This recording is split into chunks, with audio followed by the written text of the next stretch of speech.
한적한 영국군 레이더 기지. 독일 슈투트 폭격기 편대가 굉음을 내며 돌격해 오고 있습니다.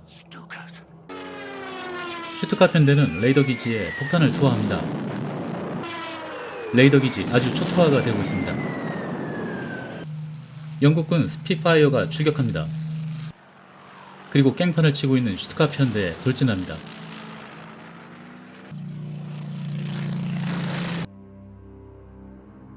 (1940년) 독일군은 프랑스의 마지노선을 우회하고 벨기에를 거쳐 프랑스 공격에 성공합니다.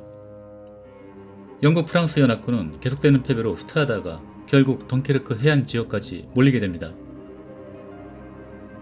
영화 덩케르크에서 잘 알려진 것처럼 다이나모 작전을 통해 영불 연합군 34만여 명은 드라마틱하게 덩케르크에서 탈출합니다. 히틀러의 오판으로 영불 연합군을 눈앞에서 놓친 독일군 지휘부는 이참에 아예 영국을 공격하자는 주장을 합니다. 하지만 이번에도 히틀러는 영국과 맞짱을 뜨기에는 전략상 버거우니 외교적으로 영국을 잘 구슬리거나 협박하는 대응 방식을 취하지만 오히려 처칠은 독일과 한판 붙어보자라는 식으로 나오고 영국 국민들의 절대적인 지지를 받습니다. 영국을 공격하고 싶은 독일이지만 자기네 부실한 해군으로 공격하자니 전통적인 해군 강국인 영국에게 들이대다가는 독일 해군이 영불 해협에서 모두 고래밥이 될 것입니다. 이때 독일 공군원수 헤르만 괴링이 등판하여 영국 해군과 공군을 모두 자신에게 맡기라고 큰소리 땅땅 칩니다. 괴링이 큰소리 칠만도 한 것이 당시 독일 공군 전력은 5개의 항공군을 보유한 세계 최강이었습니다. 히틀러는 영국 공군 전력을 모두 제압하고 영국 본토를 상륙하려는 바다사자 작전을 계획했습니다. 물론 영국도 독일이 공군력으로 공격할 것이라는 것을 예상했습니다. 하지만 영국 공군 전력은 독일 공군의 절반 수준으로 부실했고 그나마 당장 믿을 수 있는 것은 방공 레이더 정도였습니다.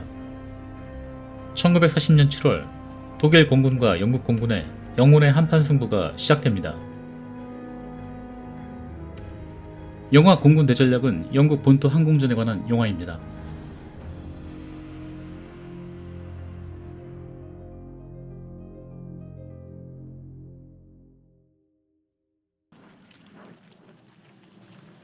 영화의 시작은 다이나모 작전이 끝날 무렵 후퇴하는 연합군과 민간인 행렬로 시작합니다. 상황이 급박하니 영국군도 자기네 장비를 그냥 버려둔 채 허겁지겁 철수합니다.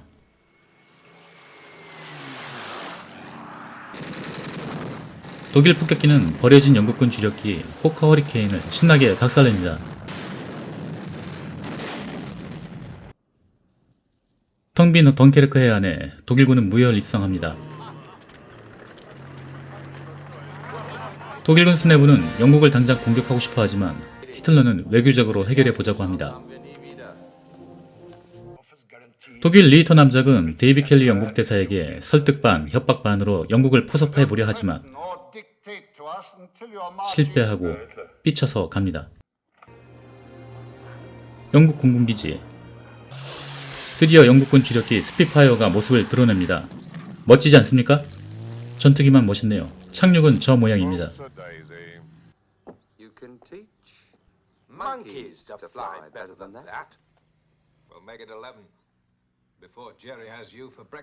독일과 싸워야 할 영국 공군은 애송이 파일럿들을 이제 한참 키워야 할 때입니다. 독일 장교들은 망원경으로 영불 해협 넘어 도보 해안을 보면서 군침을 흘립니다. 영국이 믿고 있는 레이더 기지도 보입니다.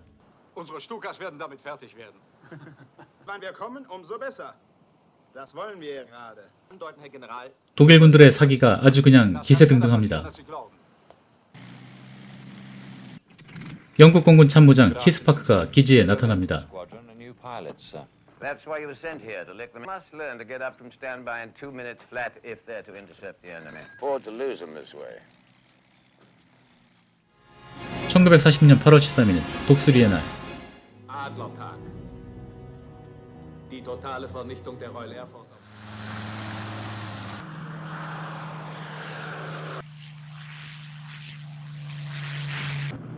드디어 독일군의 슈투트가 영국 레이더 기지를 폭격하려 작전을 시작합니다.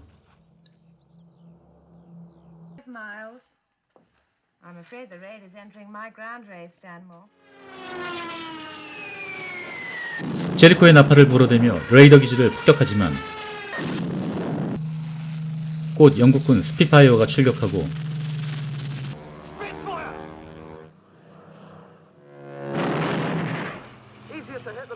호위기 한 대 없이 온 슈트가트 현대는 스피파이어에 개박살이 납니다. 8월 13일에 신나는 뇌조 사냥이었습니다. 독일 H-111 폭격기 편대는 영국 공군 11비행단을 폭격합니다. 독일 공군의 폭격에 영국 기지도 상당한 피해를 입습니다만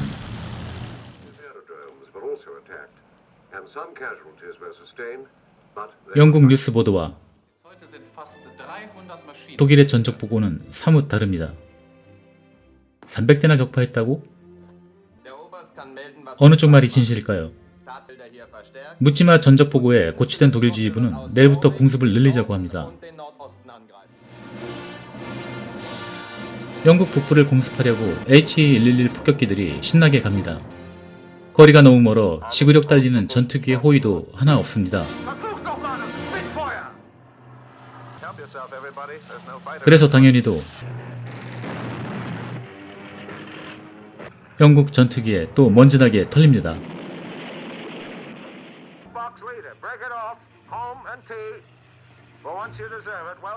그 사이 남부에서는 양측은 치열하게 계속 치고받고 싸우고 아무래도 쪽수가 딸리는 영국 공군의 파일럿들도 점점 줄어들고 있습니다. 독일의 계속되는 공습으로 영국 11비행단은 괴멸될 처지인데 행운이 찾아옵니다. 어리버리한 독일군 폭격기가 야간 공습하다가 길을 잃고 아무데나 대강 폭탄을 떨어뜨리는데 거기가 바로 런던이었습니다. 히틀러는 런던 포격을 금지시켰는데 폭격한 조종사들은 상관에게 까이고 베를린으로 소환됩니다. 이때다 싶어 영국도 독일 베를린을 폭격합니다. 히틀러 또 흥분합니다.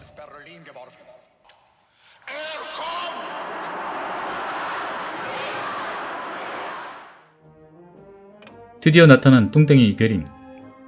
친히 일선부대에 오셔서 지휘하기로 합니다.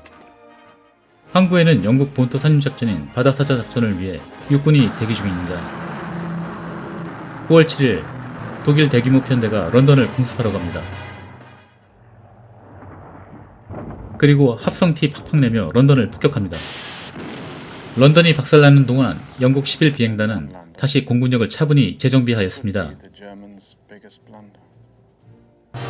이틀 후 9월 9일 영국 군군이 괴멸된 줄 알았던 독일군 편대는 런던 공습에 재미가 들여 또 폭격하러 갑니다.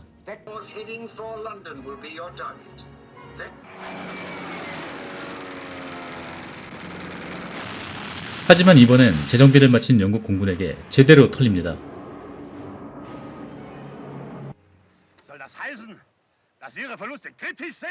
단단히 빡친 괴링은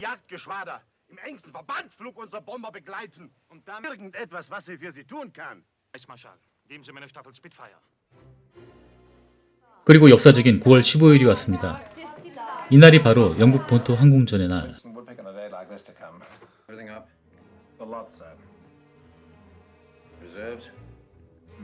예비대도 없는 완전 공군 총력전입니다. 스피파이어는 독일 BF-109와 싸워주고 그 사이 호커 허리케인은 독일 폭격기를 공격합니다. 먼 길 오셔서 연료가 부족해서 기력 딸린 독일기들은 하나하나 격추되고 결국 독일은 지지칩니다.